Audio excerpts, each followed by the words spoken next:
Hello and welcome to this new video. In this particular video, we are going to not talk about, not in past tense. We are going to have a conversation on 7 tactical strategies I learned from my first meetup. Now, what do I mean by meetup? Meetup is something different than a webinar that we generally talk about. Meetup is something that I did for my mentors community, where he kind of appointed me as like a Fazal, you facilitated things, and for the community, I was a facilitator. I'm a facilitator, and that was like an opportunity given to me to share my knowledge, to share my expertise with the community members. So that being said, that's what the meetup is. It's like a meeting, not for the community, but for my mentors community. Point number 1. Point number 2, you have to know like what are the tactical strategies I learned in this particular meetup, because it's very important for me to share and you to listen in this particular videos. Like it's important. You have to listen to this. And that's like a very honest thing. This time when I did my first ever meetup, you have to know the behind the scenes of when I did my first meetup. I was nobody. I had no experience. I had no experience. I had just theory. I had just had knowledge of how a funnel works, of what you need to have a website. I was just very new into the whole world of coaching and being around people, being an introvert, going out people and helping them out, teaching them out. And the group, 1-to-1, I was great at. But in the group, I wasn't great at. I did not know how to do a meeting. I needed support, stuff like that. So, point being, I did my first ever sales webinar, I think probably in the month of October 2019. Okay. And with like 0 people, 0 showed up to 1 show up. That being said, fast forward to 2020 May, when I got an opportunity to lead the group of 100 people, like literally. So I went all the way from zero practice round, all the way to now 100 people inside the room waiting for me to be there. Now you know what happens when you're on a stage, you go completely blank. Like, being an introvert, you're so overwhelmed. You have script ready with you, you have PDF ready with you, but are you able to speak? No. So point B, from 0 to 100 people, I had a responsibility on the platform, because now there were like 100 people waiting. Like the meeting was on, I had like 15 minutes to start the meeting. So I gonna play the music on, and we have like sort of thing like we have like a free work, like play 15 minutes of music, then go talk. So I had like 15 minutes, played the music, and the more people came into the room, I had my microphone and video closed anyway.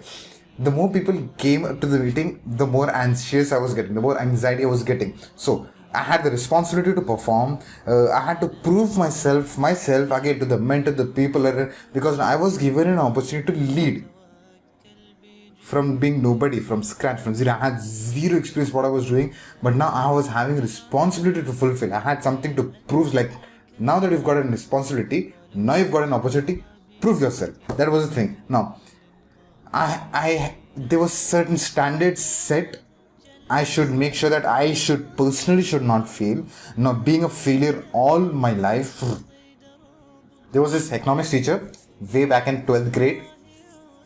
Prelims, pre-finals, and when I got like I failed like single digit mark and like 100 marks of paper. When I went and said to that, says like, sir, couldn't you pass me please, because I got like single digit. He called me closer and said, Fazal, if I add this pre-final exam, second term exam, first term exam of 12th, if I also add economics exams of 11th, all exams in 11th and all exams in 12th, still I would be able to pass you. That was a moment where I felt so miserable, because like that was true. That was reality. I couldn't even get 33 marks. All combined 33 marks I couldn't get. So I've been like failure across my life like that. So based on that, now that I got an opportunity to prove myself, I was like, how can I do that? Certain standards to meet and stuff like that. So what are the 7 tactical strategies I learned from my first meetup, which was very successful? From my perspective, it's very successful, and that was like a stepping stone for the twisting and for the changing of the whole career shift that I had and stuff like that. All cool stuff started after that. Point number 1, accepting that you are nervous. When you go out there, when you're given a responsibility, when you're given an opportunity, accept. For example, you're going to have your first community call, you're going to do your first webinar, you're going to sell for the first time, you're going to communicate people for the first time, you're going to pitch your high ticket product for the first time, you're going to pitch your low ticket product for the first time, you're going to do sometimes and you will be nervous. Accept that you are nervous. You need to acknowledge that you're nervous, because if you kind of keep on pushing that feeling away, that feeling is going to come back and beat you. Point number one. Point number two is you need support at that time. To be very honest, you are not going to get support. The first meetup that I did, I had an accountability partner. At that time, I messaged her that I need to talk. I just had like 10 minutes before the meetup starts, and I needed someone to talk to. And I wanted to talk to her because she was my accountability partner, and I just couldn't contact her because it was early in the morning. I'm like, okay, it's like a lonely journey. So when you're doing it for the first time and you need support, you will not have support. If you have support, if you have that system, great for you. If you don't have, which 95% people don't have that, it's okay. You have to pump yourself up. Like whatever pumps you up, whatever gives you an energy, probably an exercise, probably a song, probably a speech, something that tones your mindset and brings back that charm in you. Listen to that, do that, because you are not going to have that support. Point number two.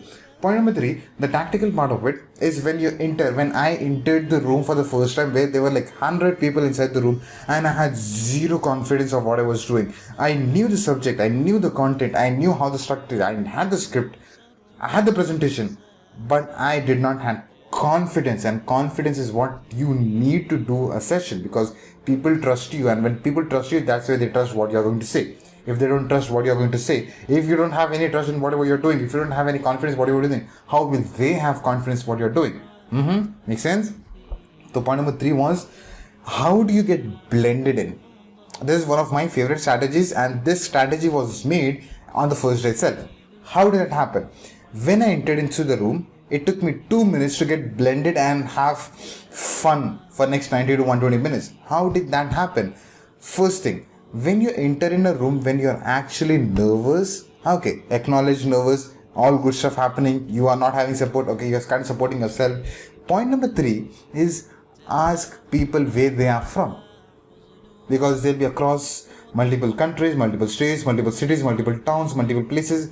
Ask where they are from. When you ask where they are from, or which school they studied, which college they went to, what work they are doing, when you ask the location, what happens is you first get comfortable, second get confidence, third know that you are leading so many people from across so many places. Now when you have that confidence, you immediately get in control. Point number one. Point number four is ask what their goals are. It's like, what income do you want to make? What's the weight that you want to lose? What's the weight you want to gain?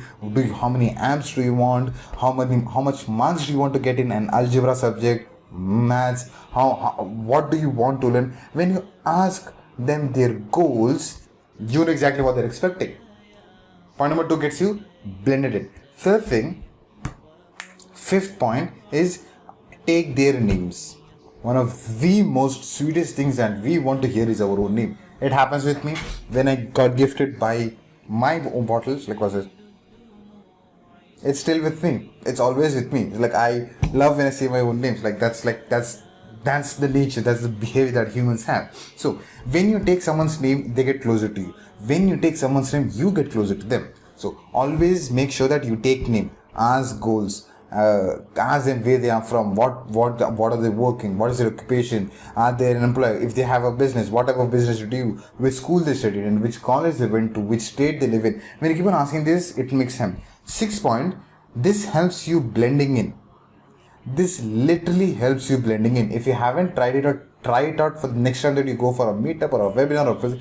When you do this with a cold client, with a warm client, with the student that you've got, with like multiple levels of student, you just apply this works like magic. 7th point, boom boom boom.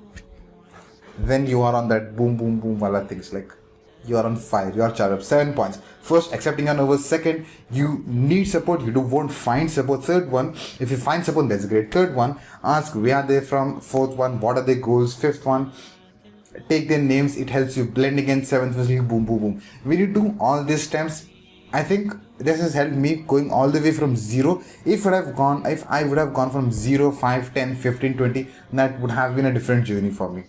But when you go literally from 0 all the way to 100, that's a different journey for you, because sometimes it happens that you're given with an opportunity, you have to maintain a certain standard. This video is specifically for you if you're listening this. Thank you so much for making this video, me and the topic, a part of your day. Thank you so much, and I am going to see you in another exciting video, because I've got like what, 20 more, 30 more ideas scripted for you here. How many? 2, 4, 6, 8, 10, 12, 14 pages, each page with 5 ideas, 5 pointers, 5 subject topics that we are going to discuss. And as I'm recording ideas, videos and podcasts, the more I'm getting more ideas. Like, okay, I'm going to have to go deep into that. Thank you so much for making this video, me and the particular topic, a part of your day. I'm going to see you in another exciting video.